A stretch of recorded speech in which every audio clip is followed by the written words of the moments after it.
You might think that science is just for people in white lab coats, people mixing colorful chemicals or looking through giant telescopes. But I'm here to tell you something amazing. You are already a scientist. You use scientific thinking every single day, maybe without even realizing it. It's not about memorizing facts from a textbook, it's a way of looking at the world. It's about being curious. It's about asking questions. Science is a verb, it is something you do. It is a process for figuring things out. When you check the weather, you're collecting data. You see dark clouds, you feel a cool breeze, you wonder, should I bring a jacket? You don't just give up, you investigate. Check internet, unplug cables, restart devices. You are gathering evidence. This process of elimination, testing one idea at a time, is scientific thinking in action. Let's explore how to make it even more powerful. Welcome back to Critical Thinking Secrets, the channel that gets you to think, well, critically. Let's step into one of the best laboratories in the world, your kitchen. Imagine you bake cookies that came out flat and greasy. Now imagine the perfect batch. Why did one go wrong? You form a hypothesis, an educated guess. Maybe you used too much butter. Decide one variable to change. Here, it's the amount of butter. Everything else must stay the same. Use a control batch and an experimental batch where only butter changes. Control flour, sugar, oven temperature, and baking time. Record everything. Bake the new batch, observe differences. Are these cookies less greasy? Do they hold their shape? Collect data, compare to the control, and draw a conclusion. Was the butter the problem? If the cookies are still flat, your hypothesis wasn't supported. Try a new one, maybe old baking soda. Science is iterative. Every test teaches you something. Now, go preheat that oven. Science isn't just for kitchens. It's all around us. Look at a plant on your windowsill. Leaves turning yellow. You observe the symptom and ask, why is this happening? Form a few testable hypotheses. Maybe it's getting too much sunlight or not enough water, or maybe it's getting too much water.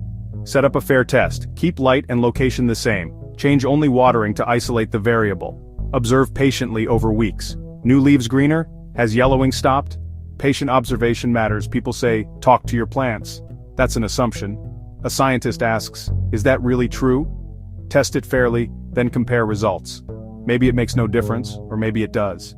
Either way, you used a methodical process. This same thinking scales up to weather and climate studies. Observe data, form hypotheses, and test to build reliable understanding. Questioning prevents us from being fooled. It helps separate fact from fiction. When scientists want to share discoveries, they write articles. These follow the scientific method closely. They document methods like a recipe so others can repeat the experiment. Repeatability is essential. A team might hypothesize a new material stores more energy. They build experimental and control batteries to test it. They test under the same conditions, same temperature, same charge rates, and measure discharge, heat, and cycle life. All data are recorded and analyzed. Conclusions present evidence, for example, plus 20% life, minus 15% temperature. This step-by-step transparent process builds reliable scientific knowledge across the globe. When you read about a breakthrough, that rigorous process likely happened behind the scenes. You can trust results that include evidence and repeatability.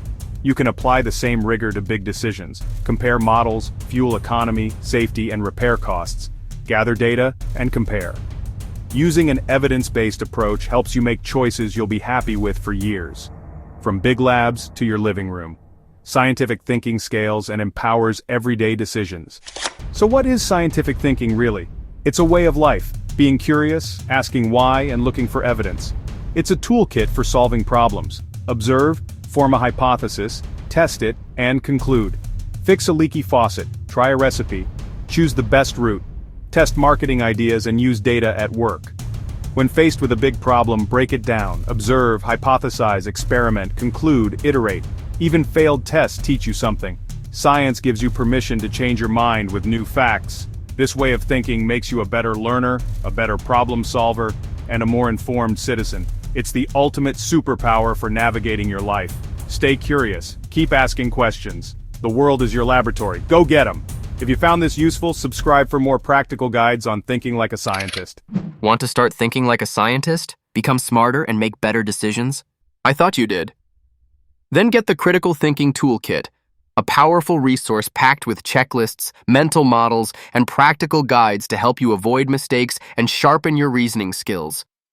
Stop wasting time on bad decisions and start thinking with clarity. Grab your copy now. Link in the description below. Thanks again for joining us today. Enjoyed this video? Thought so. For a more in-depth analysis, visit our website, www.criticalthinkingsecrets.com, to read the full article. Please like, share, and subscribe. Don't forget to hit the notification bell so you stay up to date with our latest weekly release content. We have over 300 videos on our channel to help kickstart your critical thinking journey. Also, as an added bonus, just for supporting our channel, you can download our free critical thinking ebook. So go ahead and click the link below. Till next time, keep those critical thinking gears turning.